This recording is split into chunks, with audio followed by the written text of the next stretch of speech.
Well, it is a new week and a new month. And as it is the start of a new week and a new month, I'm going to be releasing some new things along with the Coffee Time broadcast starting today at just about 5 o'clock and then hopefully on Wednesday at about 5 o'clock as well. So in addition to these videos for Coffee Time, check back to the channel and see some of the other stuff that I'll be releasing.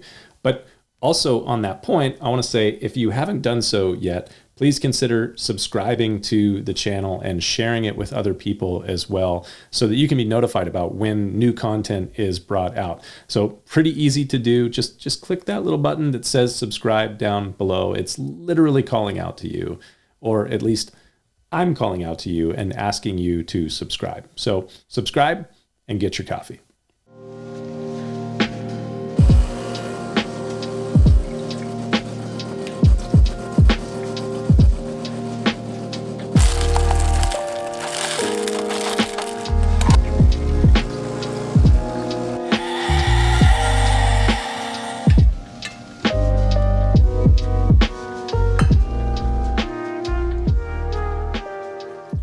Sometimes when you are studying through the Gospels, it is easy to kind of bag on Peter.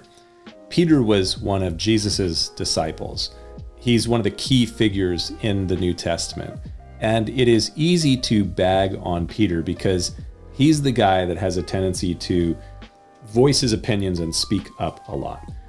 It's jokingly said about Peter that he was really good at putting his foot in his mouth. In fact, maybe you can relate to Peter with that. No doubt he was the guy that put to words the thoughts that everyone else was thinking.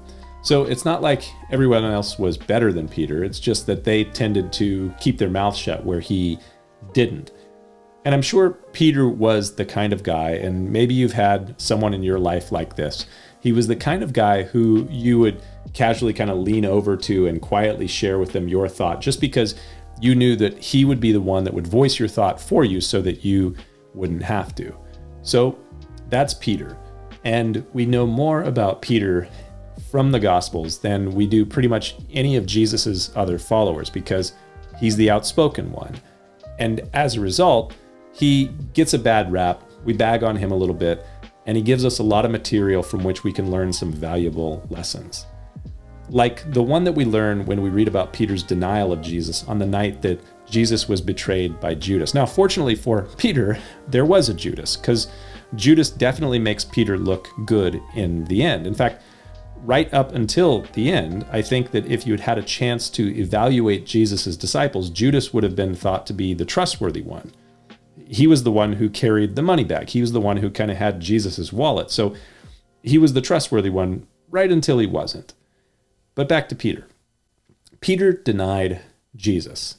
And to be fair, Judas betrayed Jesus and all of Jesus's disciples forsook him, but Peter denied Jesus 3 times. And he did this after swearing that he wouldn't do it, after Jesus told him that he would do it. So it really is like you telling someone that you're really quick on your feet. And then they tell you, hey, watch out for that red curb there that you don't trip on it. And then you tell them again, no, I won't trip. I'm really good on my feet, only to trip on the curb 3 times in the next 10 minutes. So Peter's denial is a good case study in how not to be a disciple. Now, first, what is a disciple?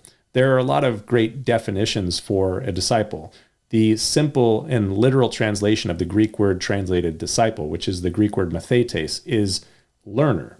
So that's the simple and literal definition for us. But I prefer to say that a disciple is a faithful and obedient follower of Jesus.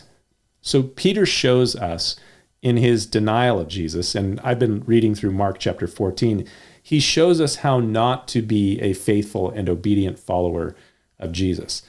And before I highlight the case study of Peter's denial, let me just remind you that if you're a follower of Jesus, you're not a perfect one, and neither am I. We have all done as bad or worse than Peter. And I think that we should all be thankful that our failure to follow him faithfully hasn't been recorded in the most reproduced and read book in history, the Bible, like Peter's failures are. So what can we learn about being a disciple by the case study of Peter's denial. There's two things that I think are really important as you read through the text in Mark 14. First is Peter's arrogance. Peter argued with Jesus when Jesus said, "All of you will be made to stumble because of me this night." He said, "Nope, not going to be me." And so he was kind of arrogant in his position. In his first letter to the Corinthians, the Apostle Paul would say, "Take heed when you think you stand, lest you fall." And Peter, he didn't really do that. Now, again, we've done the same or worse. So I'm not really bagging on Peter. We're just using him as an example of what not to do.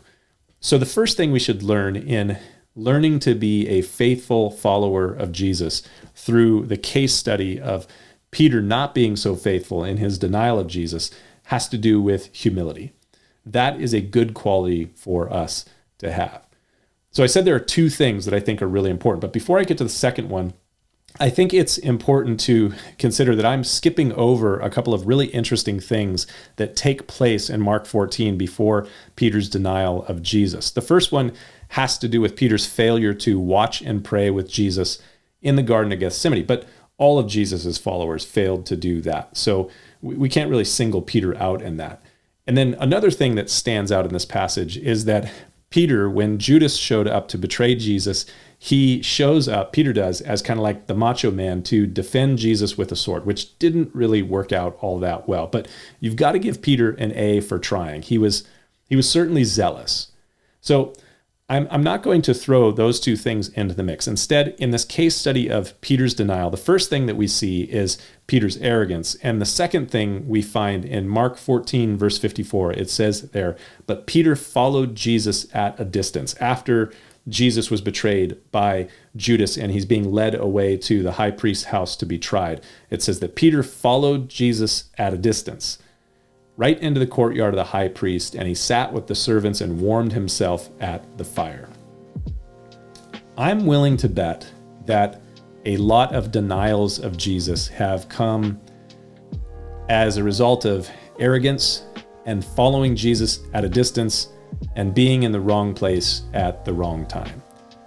There's a lot more to think about in Mark 14 as you look at Peter, but these are certainly some important things to think about. We'll see you next time.